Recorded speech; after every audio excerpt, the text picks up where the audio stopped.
Shalom, amoureux de Jésus-Christ. Shalom, bien-aimé dans le Seigneur. Shalom, mes frères et sœurs, toi qui me suis.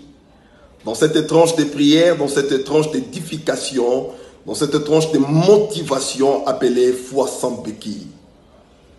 Je ne cesse de le dire que notre foi est appelée à ne pas avoir de béquilles, à ne pas avoir des obstacles. À la lumière des Écritures, je comprends que nous sommes une église du temps de la fin. Il y a des prophéties qui nous regardent. La Bible dit que dans les derniers jours, il y aura des temps difficiles. Et c'est ces temps difficiles que nous sommes en train de traverser tous. Mais je voulais te rassurer que malgré ces temps difficiles, Christ est avec toi. Il ne t'a pas abandonné. La Bible dit que l'Éternel ne t'abandonnera pas, il ne te délaissera point. Job et David qui dit, même quand je marche dans la vallée de l'ombre de la mort, et l'on ne peut pas demeurer dans la vallée, mais on peut y traverser.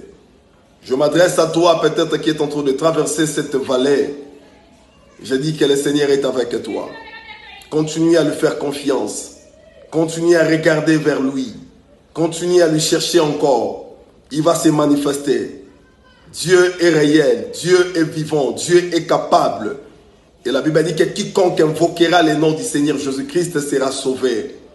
Le salut, c'est le bonheur. Le salut, c'est la stabilité. Le salut, c'est tout ce que tu es en train de chercher. Le salut, c'est tout ce dont tu as besoin. Et bien aimé dans le Seigneur, je te rassure une fois de plus que cela, tu le trouveras qu'en Christ. Oh, que le Seigneur soit béni. Que le Seigneur soit béni. Vous savez, je lis ce matin l'évangile de selon Jean. Le chapitre 1er, le verset 29. Jean-Baptiste a revu encore le Seigneur Jésus-Christ passé. Et voilà, il lui a doigté, il lui a présenté auprès des disciples pour dire, voici l'agneau de Dieu qui ôte le péché. Ça, c'est un grand problème que l'homme a cherché à décanter, mais ça n'allait pas. Vous savez, dans l'ancienne alliance, quand quelqu'un péchait, il devait s'amener auprès des sacrificateurs, soit avec un bélier, soit avec un veau, de manière à ce qu'il puisse offrir une offrande qui pourrait couvrir ses péchés. Quand l'homme a porté les offrandes, a porté les veaux, quand l'homme est sacrifié, et pour lui, il croyait peut-être qu'il pouvait avoir les gains de cause et que ses péchés pouvaient être éradiqués. Malheureusement, la Bible dit que le sang de bouc et de taureau ne pouvait pas enlever le péché. Tous les sacrifices que l'homme faisait ne faisaient que couvrir le péché. Bien-aimé dans le Seigneur, le problème du péché a été résolu.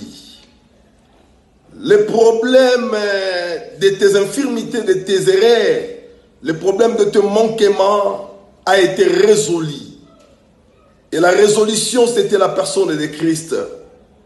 La Bible dit, il est venu non avec le sang de bouc et de taureau, mais avec son propre sang, pour que toi et moi, nous ayons la vie, et la vie en abondance. C'est pourquoi la Bible dit, il n'y a plus de condamnation pour ceux qui sont en Christ. Rien ne peut te condamner. Rien ne pourra encore te condamner. Ni ta famille, ni encore moins ta société. Personne n'a le pouvoir de te condamner. Parce que étant venu en Christ, tout a été changé. L'apôtre Paul le dit, si quelqu'un vient au Seigneur, sa vie est devenue nouvelle, les choses anciennes sont passées et toutes choses en elle deviennent nouvelles. Tu es une personne nouvelle. Ta vie a été changée par le Seigneur.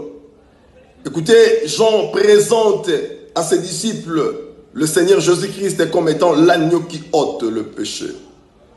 Mais ce matin, je te dis la vérité. Il ne ôte pas seulement le péché. Il est l'agneau qui ôte même le célibat. Il ôte la maladie. Il ôte l'instabilité. Il ôte les douleurs. Il ôte cette main noire-là qui est en train de manipuler ta vie.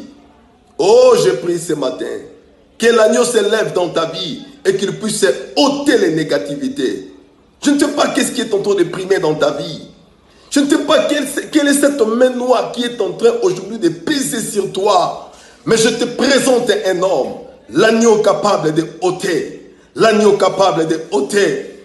Et quelqu'un me pose la question de savoir, il est capable de ôter quoi? Je dis, il est capable